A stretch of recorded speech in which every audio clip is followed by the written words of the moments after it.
12시간 빠른 뉴스 8시 뉴스 지금 시각 8시 4분 43초 됐고요. 정상근 기자님 오늘도 정상 출근하셨습니다. 안녕하세요. 네, 안녕하십니까. 수요일 아침 첫 소식은 오늘 거의 모든 신문의 탑 뉴스죠. 네. 추미애 법무부 장관이 어제 윤석열 검찰총장의 직무를 배제했습니다.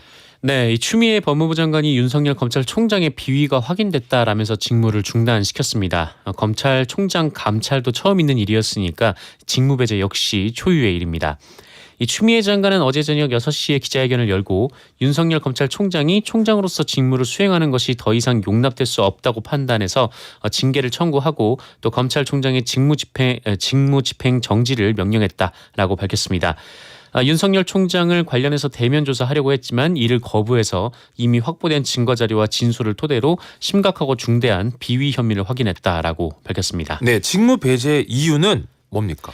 네, 서울중앙지검장 시절에 이 수사 중이던 사건 관계인인 이 중앙일보의 사주 홍석현 회장과의 부적절한 만남이 첫 번째 사유고요.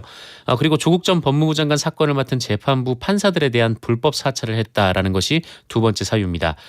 그리고 검언유착 사건의 한동훈 검사장 그리고 한명숙 전 국무총리 사건 수사팀에 대한 정당한 감찰을 방해했고 이 채널A 사건 감찰 정보를 외부로 유출했으며 이 국정감사에서 정치적 행보에 나선 점 등이 꼽혔습니다.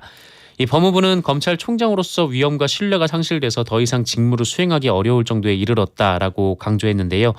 또한 감찰 조사의 불응에 대해서 법무부에 징계를 청구하기도 했습니다. 자, 그렇다면 윤석열 검찰총장의 입장은 어떻습니까? 네, 이 추미애 장관의 발표가 끝나고 8분 만에 윤석열 검찰총장의 입장이 나왔습니다. 즉각 법적 조치를 하겠다라는 건데요.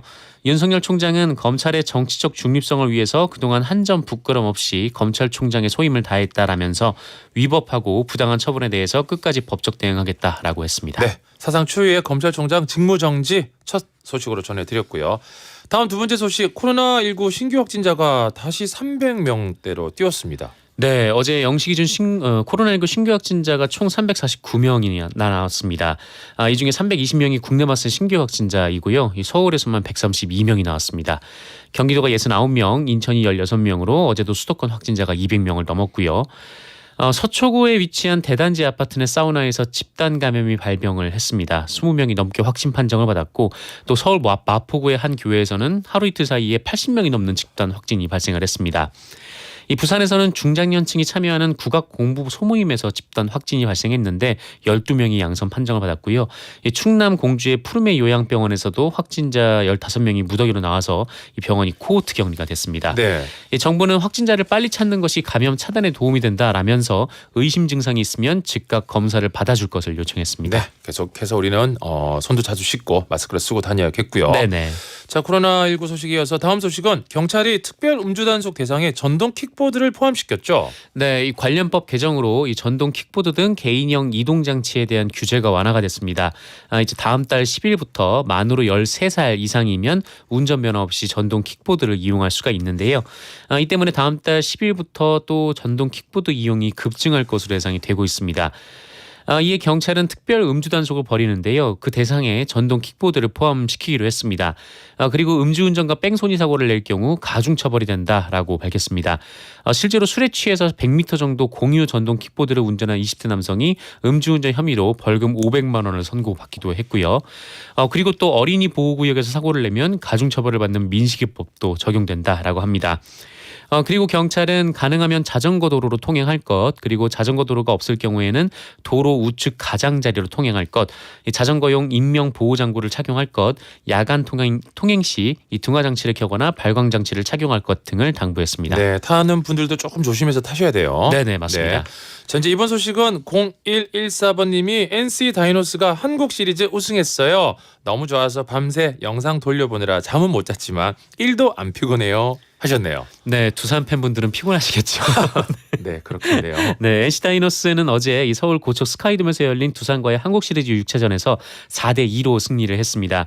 이로써 NC는 창단 9년 만에 그리고 1군 진입 8년 만에 한국 시리즈 우승 그리고 통합 우승을 달성을 했습니다.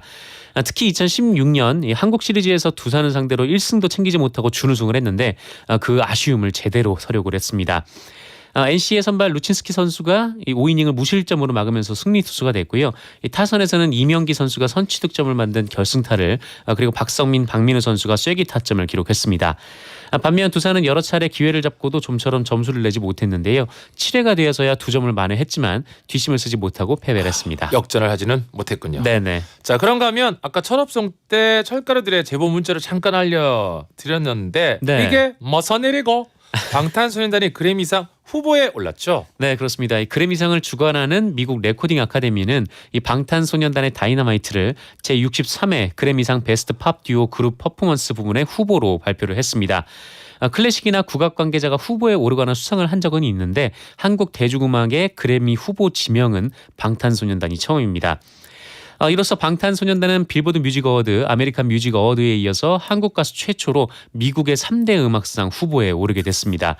그래미는 다른 상과 달리 미국 음반 산업에 종사하는 레코딩 아카데미 회원들의 투표로 후보와 수상자가 결정이 되는데요. 수상자는 1월 31일 시상식에서 발표가 될 예정입니다. 네, 오늘 소식 여기까지 함께했습니다. 네. 자, 우리 1600번님이 정블리 오늘 뉴스도 알차고 좋아요. 크크. 그런데 정블리 앞에 지금 보라를 한번 보세요. 네네. 맥주 캔인 줄 알았어요. 크크크 했는데 텀블러가요? 살짝만 한번 들어보세요. 약간 네. 약간 보리 스타일의 맥주 캔, 라거 스타일의 맥주 캔 같긴 하네요. 그렇게 보니까. 네. 아침 8시부터 맥주 네, 이분은 그렇게 도전해보고 맥주 싶습니다. 드시진 않습니다. 네. 아침에 오히려 보쌈 족발을 드시죠. 네. 자, 지금까지 뉴스 함께했고요. 정상 기자님 내일 뵙겠습니다. 고맙습니다. 강민구님이 B로 시작하는 위대한 그룹 비틀즈 그리고 BTS. 전선영님도 영철 본색에서 소개해주신 결국 모든 건 괜찮아질 거야. 괜찮지 않다면 아직 끝나지 않았다는 거야. 이 말 너무 좋은 말이네요. 제 마음속에 저장. 비틀즈 음악은 사랑입니다. 자, 그러면 노래 오랜만에 우리 비틀즈 얘기했으니까 노래 한번 들어볼까요? Let it be.